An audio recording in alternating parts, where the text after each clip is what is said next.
आत्मिक दुनिया के सबसे ऊंचे और शक्तिशाली रैंक के स्वर्गदूत, जिनके स्वरूप के बारे में हमने इस पिछली वीडियो में जाना था, और हम इस वीडियो में बात करने वाले हैं इन स्वर्गदूतों के कार्यों के बारे में। हर रैंक के स्वर्गदूतों का अपना एक दिव्य कार्य, एक विशेष उद्देश्य और एक स्वर्गीय पद है। तो चलिए जानते हैं इन स्वर्गदूतों के कार्यों के बारे में जो कि बाइबल में दिए गए हैं।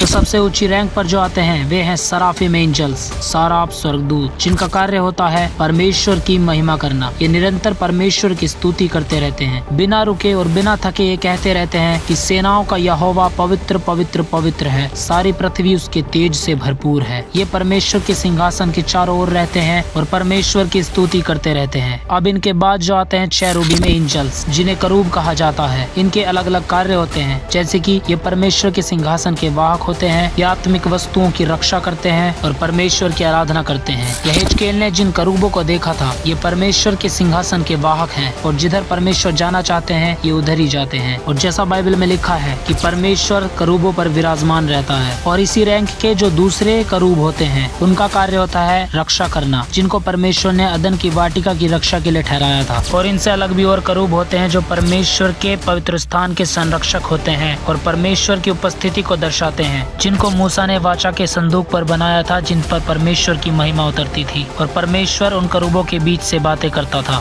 और इनका कार्य परमेश्वर की आराधना करना भी होता है। इस रैंक में अलग अलग प्रकार के स्वर्गदूत होते हैं, जिनके कार्य अलग अलग होते हैं। अब इनके बाद जो आते हैं वे होते हैं आर्क एंजल्स, यानी कि प्रधान दूत। इनके भी अलग अलग कार्य होते हैं, जैसे कि युद्ध करना या संदेश पहुँचाना। अब मिकाइल, जो कि इस रैंक का स्वर्गदूत है, उसका कार्य होता है परमेश्वर के लोगों के लिए अंधकार की शक्तियों से युद्ध करना और राष्ट्रों की रक्षा करना। जैसा दानियल की पुस्तक में भी लिखा है कि मिकाइल जो तेरे जाति भाइयों का पक्ष करने के लिए खड़ा रहता है। और जिब्राइल, जिसका मुख्य कार्य संदेश पहुंचाना होता है, जो कि परमेश्वर के सिंहासन के सामने खड़ा रहता है और परमेश्वर के संदेशों को दर्शनों और स्वप्नों के माध्यम से लेकर आता है। और इनके बाद आते हैं वे स्वर्गदूत जिनको स्वर्गीय सेना कहा गया है, जिनमें अनेकों प्रकार की रैंक है। इनका कार्य होता है परमेश्वर की सेवा करना, परमेश्वर की आराधना करना, परमेश्वर के लोगों की रक्षा करना और उनकी सहायता करना। और इनसे भी अलग अलग और स्वर्गदूत होते हैं, जिनको समय समय पर विशेष कार्य सौंपे जाते हैं। जैसे कि प्रकाशित वाक्य में अलग अलग प्रकार के स्वर्गदूतों का वर्णन है। चारों दिशाओं की हवाओं को कंट्रोल करने वाले स्वर्गदूत भी हैं, पानी पर अधिकार रखने वाले स्वर्गदूत भी हैं, और सूर्य और चांद पर अधिकार रखने वाले स्वर्गदूत भी हैं। और ऐसे स्वर्गदूत भी हैं जो वाचर्स यानी कि पहरुए कहलाते हैं। इनका कार्य होता है कि ये सब चीजों पर ध्यान रखते हैं और परमेश्वर को सारी पृथ्वी की बातों की सूचना देते हैं। लेकिन ये जितने भी स्वर्गदूत हैं, ये चाहे कितने भी शक्तिशाली हों या उनके कार्य कितने भी अद्भुत हों, परंतु इन सबको परमेश्वर ने ही बनाया है।